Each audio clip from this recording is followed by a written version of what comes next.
Turn to Romans 3. We're going to be back in Romans again this morning in chapter 3. And the message is about this idea of God's truthfulness and human lies, the contrast between the two. Let God be true and all men liars. And you'll see that comes right from the text, that idea here. So let's read Romans 3, 1 through 9, and then we'll walk through it. It says, "Then what advantage has the Jew, or what is the benefit of circumcision? Great in every respect. First of all, that they were entrusted with the oracles of God. What then, if some did not believe? Their unbelief will not nullify the faithfulness of God, will it? May it never be. Rather, let God be found true, though every man a liar, as is written, that you may be justified in your words and prevail when you are judged. But if our unrighteousness demonstrates the righteousness of God, what shall we say? The God who inflicts wrath is not unrighteous, is he? I'm speaking in human terms. May it never be. For otherwise, how will God judge the world? But if through my lie the truth of God abounded to his glory, why am I also still being judged as a sinner? And why not say, as we are slanderously reported, as some claim we say, let us do evil that good may come. Their condemnation is just.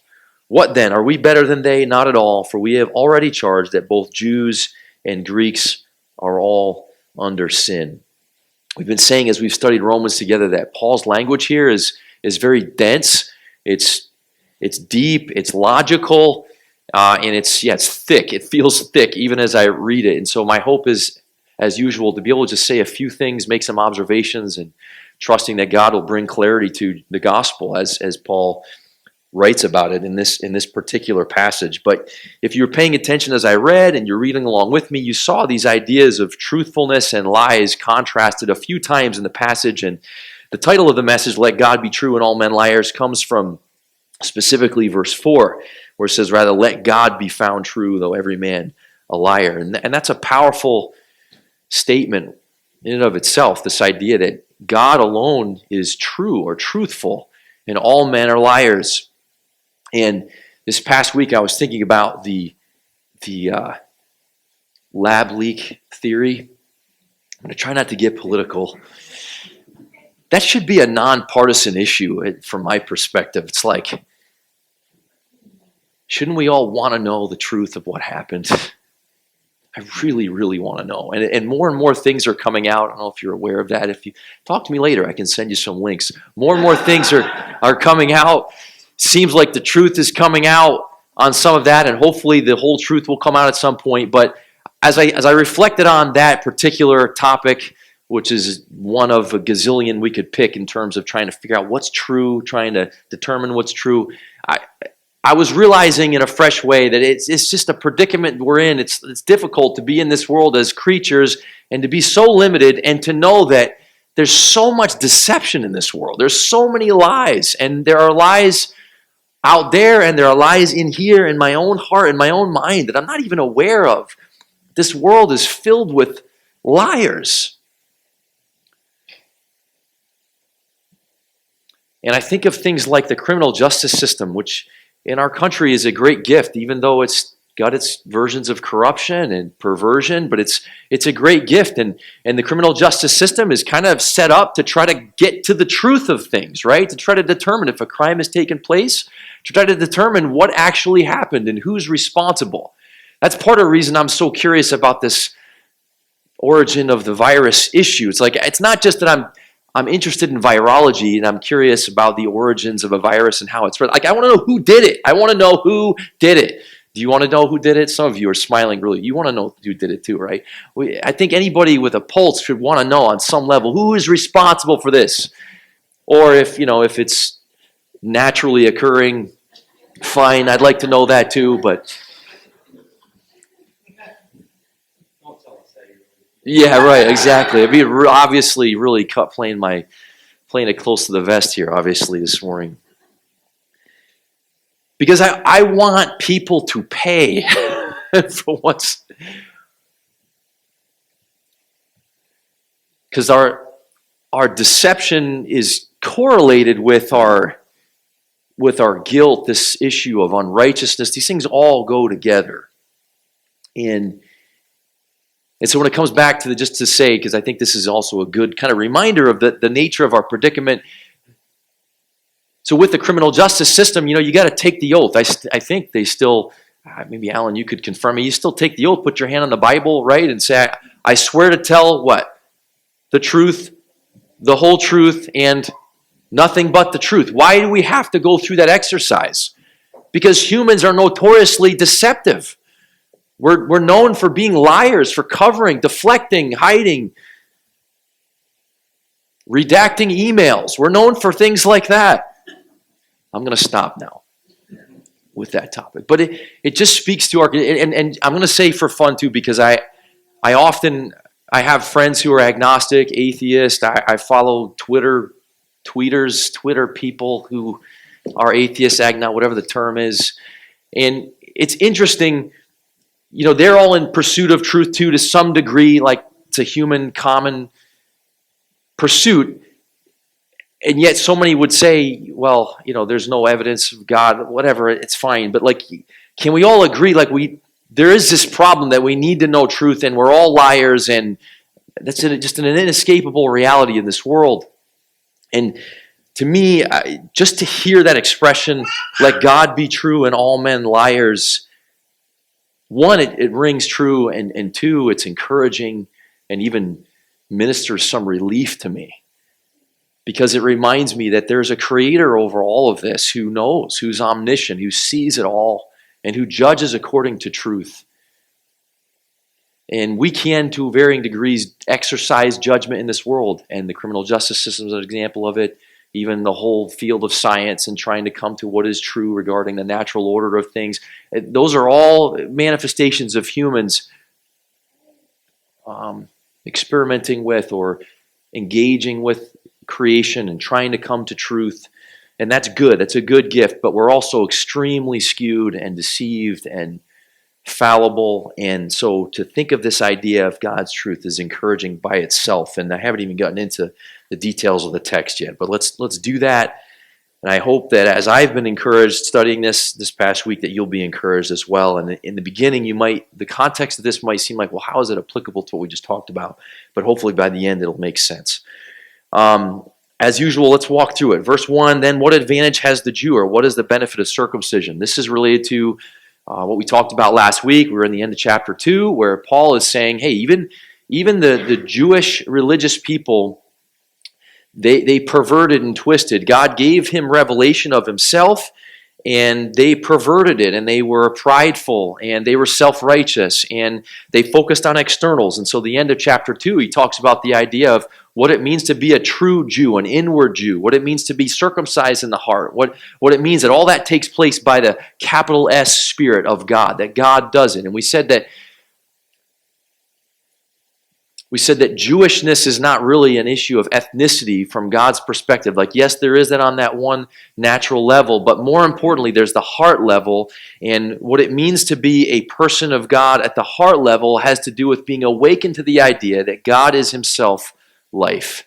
He is the one who is life from a spiritual standpoint. He is the one who shares life and spreads life throughout this world. And to be set apart by God is to be aware of that, is to be made aware of that. That's what circumcision of the heart is. It has to do with being awakened to the reality of God and his grace and the fact that it's all from him and through him and to him. And there's a lot more I could say, and I would point you to last week's message if you want to hear more on that. But in light of that, in light of everything Paul said in chapter 2, it could seem like he's indicating that there is no benefit whatsoever to being ethnically Jewish, and that's not what he's saying. So here he says, what advantage has the Jew, or what benefit is there of circumcision? Well, there's a great benefit. In verse 2, great in every respect. First of all, they were entrusted with the oracles of God. So he says, look, there is benefit in that they were given the revelation of God, the oracles, the sayings, the words of God, basically. God revealed himself to the Jewish people and through the Jewish people. That was special. That was valuable. And the fact that the Jewish people misunderstood and disbelieved and perverted and distorted things, it doesn't mean that there wasn't a benefit in all that God did back there in the Old Testament. There absolutely was benefit. And that's where Paul goes next, as he goes to this idea of what they did with it. So verse 3, what then? If some did not believe, their unbelief will not nullify the faithfulness of God, will it? Did the fact that the Jewish people failed to receive that message with clarity and truthfulness, did the fact that they failed to be faithful in terms of believing the message and also following what God had called them to, does that in some way completely undermine or demolish the effectiveness of that? Not at all, because God is faithful. So what you see throughout this passage is this idea that God is contrasted with people.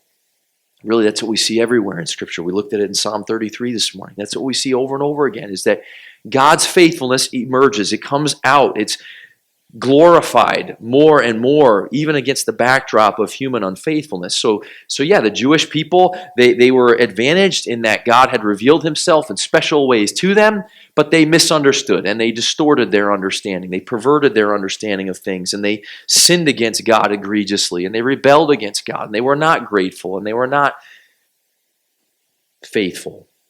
But God was faithful. Later, we won't go there now, but later in Romans 9, Paul brings up the same idea again of all these things that the Jews had, the law and the prophecies, and even the coming of the Messiah through the line of the Jews. But then he just says, but hey, they didn't, by and large, collectively, they didn't unanimously embrace the Messiah. They rejected. Does that thwart God's plans? No, it does not thwart God's plans, because God is faithful. And right along with that, God is true. So verse 4 says, may it never be, rather let God be found true, though every man be found a liar, even as it is written, that you may be justified in your words and prevail when you are judged. It's interesting, Paul here quotes two different Psalms. One is Psalm 116:11, where the psalmist says, he's bemoaning his opposition from people around him, and he says, I said in my alarm to God, all men are liars. He was experiencing this torment of realizing, wow, everybody's a liar. Can't trust anybody. It's a very human experience.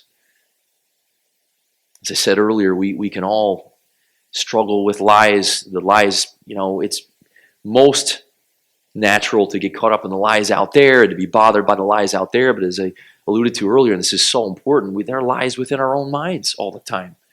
So when we say all men are liars, not just like all other men are liars. No, all men are liars, including me, including you, including your children, including your grandparents, including everybody, you and everybody else. All men are liars. But thankfully, that's not what we are left with, because this begins with, in verse 4, let God be found true. God is true. He will be ultimately revealed to be true, is the only one who is true. Let me reference the other psalm. He says that you may be justified in your words and prevail when you are judged. And I looked this one up. This is Psalm 51. And this is the well-known psalm where David, he writes out basically his repentance after being confronted by Nathan the prophet regarding his adultery with Bathsheba. And then, of course, he had her husband Uriah murdered. So after all of that plays out, David comes to terms with God and realizes his guilt and sees it for what it is, and stops covering and hiding and lying. And in that psalm, he says this, you, God, are justified in your words and prevail when you are judged. It's like this awareness in that moment that as much as David would have wanted to rationalize what he did or justify what he did, which is all of our tendency, as much as he would want to do that, he was realizing, no, God is the truthful one. God is the righteous one. God's judgment is accurate, not mine. It was that moment of clarity.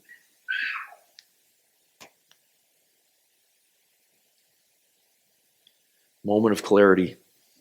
You may be justified in your words and prevail when you are judged. When you think about this idea, that Paul's getting at, that David was alluding to back there in the Psalm.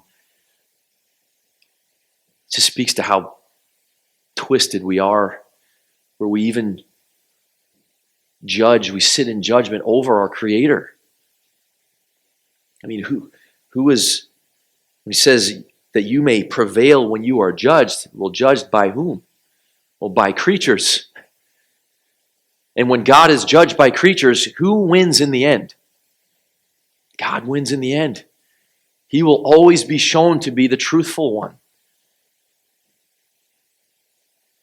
to be the just judge of all the earth, who always does what is right, it says elsewhere.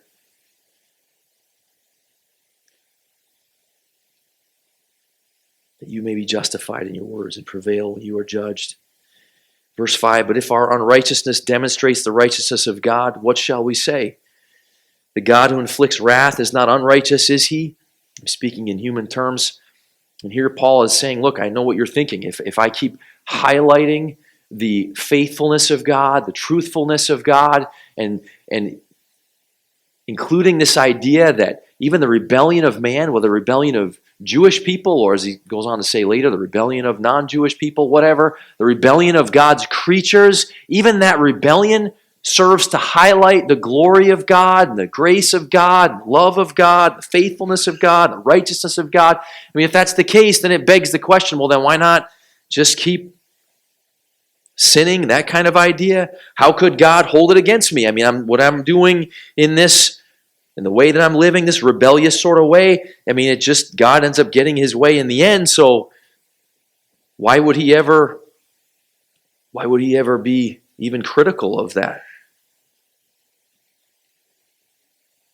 The God who inflicts wrath is not unrighteous, is he? Is it unrighteous of God to basically give us over to the consequences, to build into the world consequences of all that stuff? If it's just going to magnify him in the end, why isn't he just okay with that?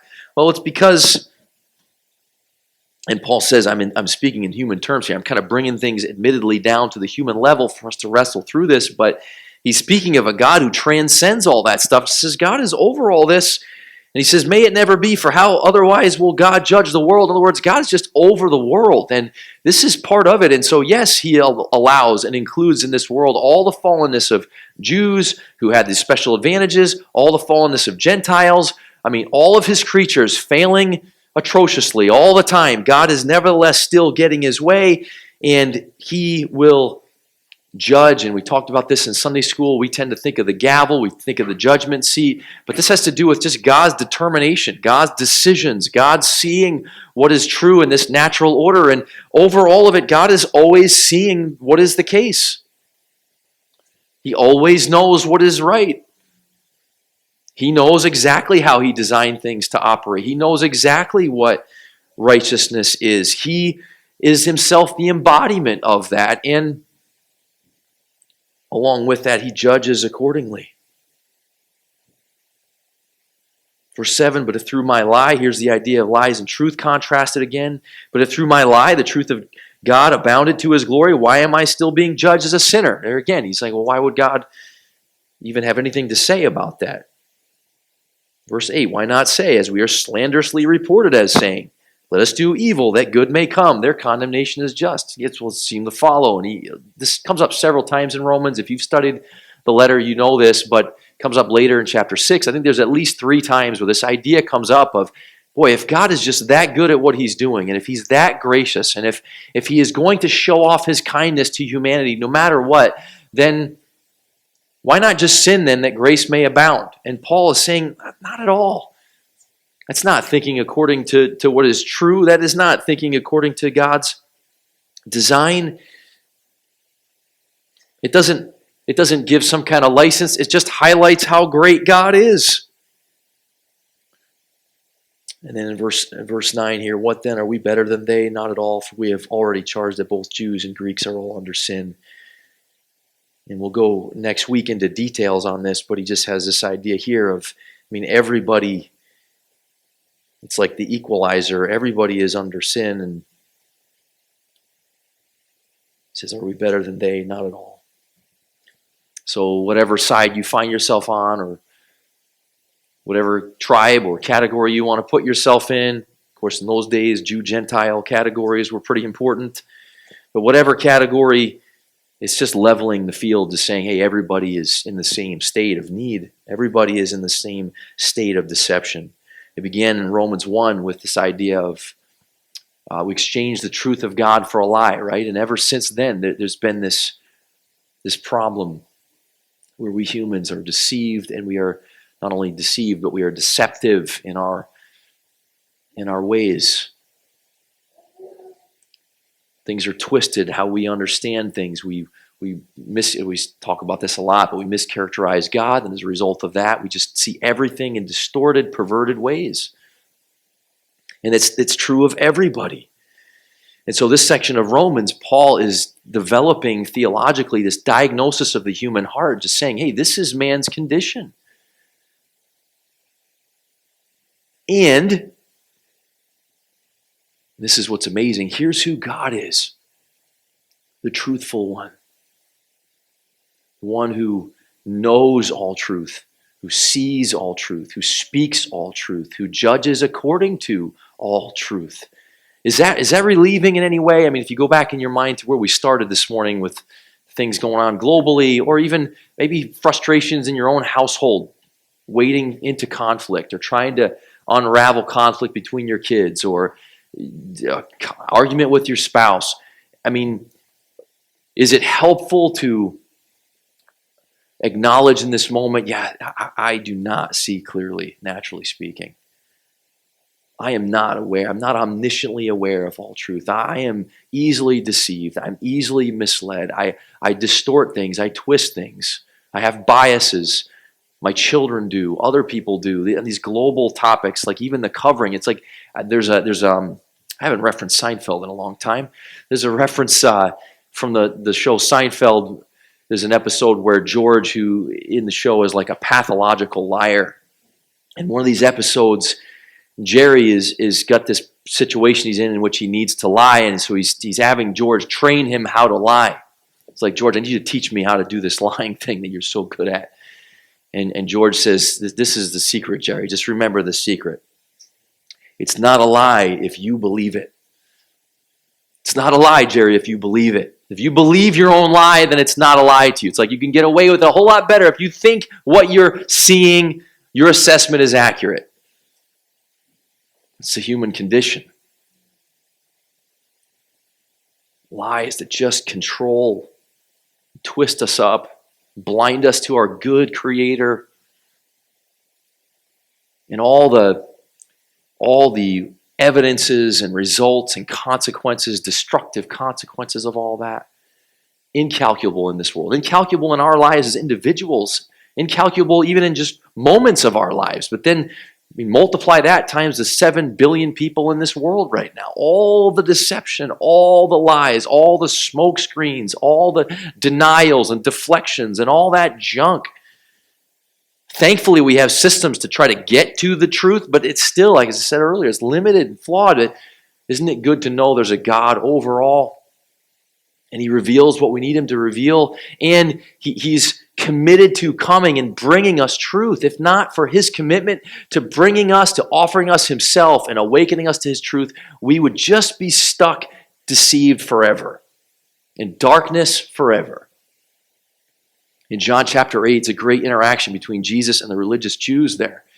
And they're all proud of the fact that they came from Abraham, and Jesus is like, look, it's not a big deal. God could raise up stones that are descended from Abraham, and He can do whatever He wants, whenever He wants, however He wants. And there's this interaction back and forth. And at one point, he tells them, hey, look, you're of your father, the devil. He was a murderer and a liar from the beginning.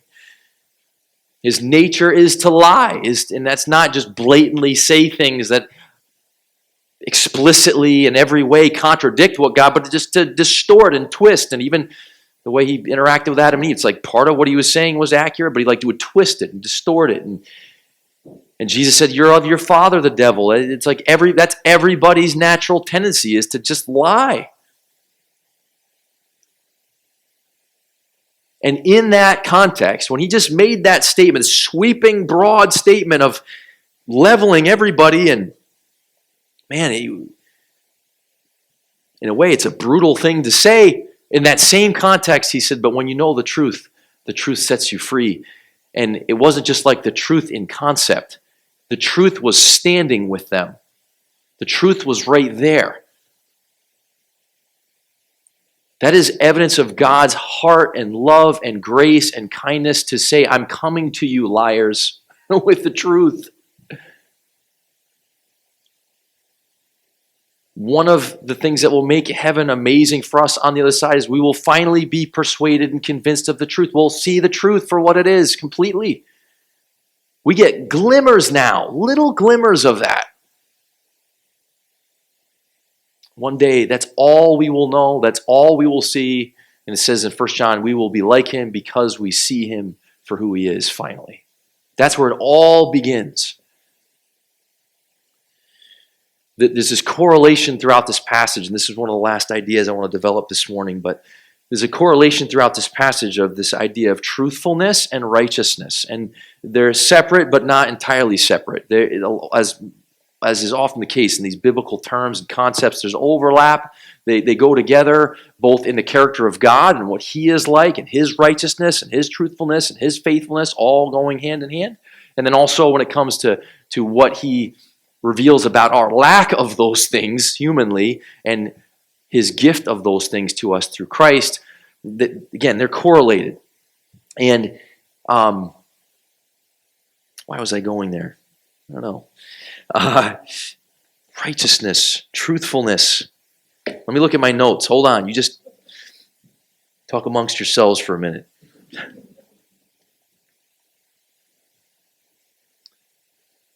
I don't know. I guess just the idea that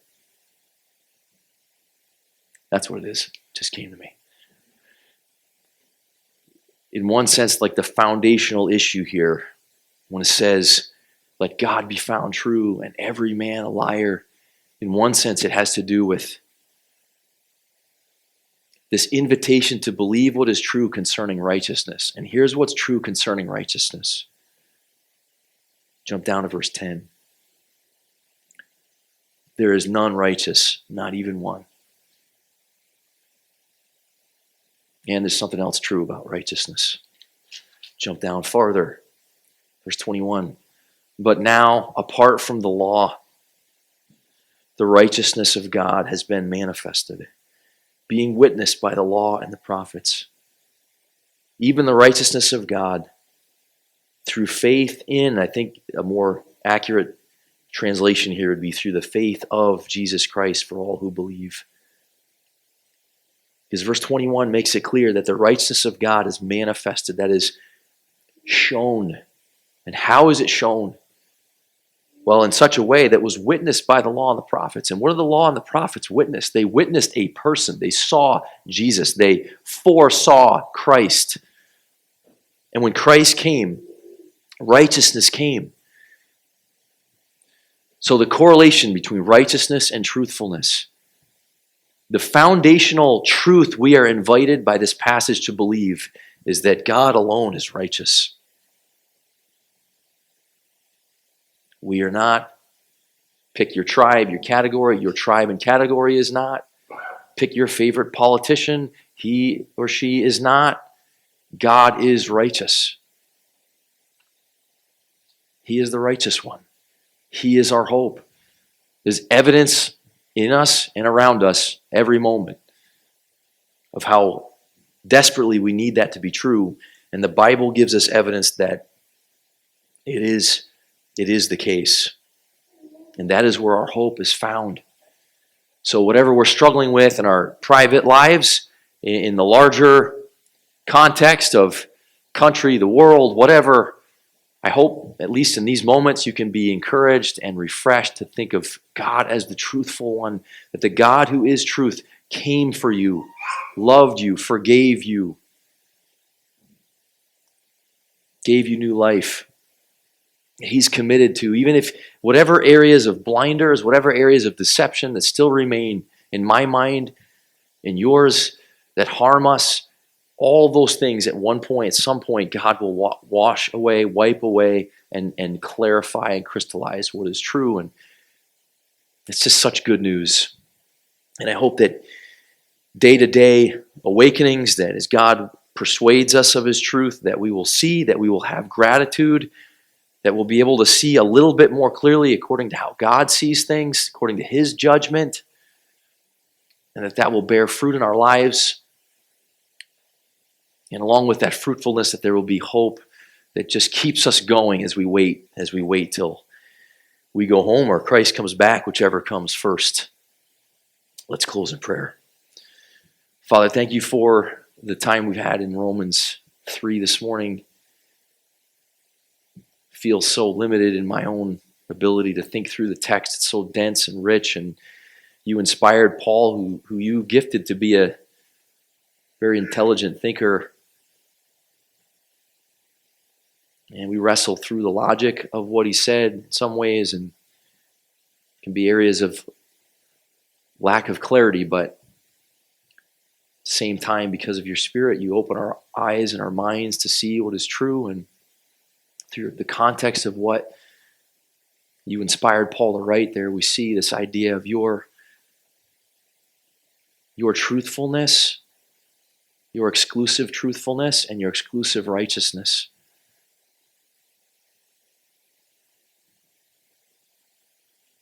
Help us to receive, help us to believe, help us to rest in that as we navigate through life. We have so many humbling experiences, so many frustrating experiences, and we add insult to injury by our own pseudo-sovereignty and our own judgments, many of which, in some sense, all of which are a manifestation of our judgment of you and what you're up to and what you're doing and what you're allowing. So God, all we can do in this moment is close our mouths, confess to you, agree with you that we are liars, that we do great harm to ourselves and others as a result. And we, along with that, we are thankful. We can give thanks for the truth of Christ, the one who is the way, the truth, and the life, who came for us to illumine our minds and hearts to the truth and to give us new life. So thank you for Jesus. Thank you for this passage and how it points us to him. And pray that as we go our separate ways today, that we would remember these things. And even as we lose sight of them, when we forget them, we thank you that you're committed to reminding us going forward. It's in Christ's name I pray. Amen.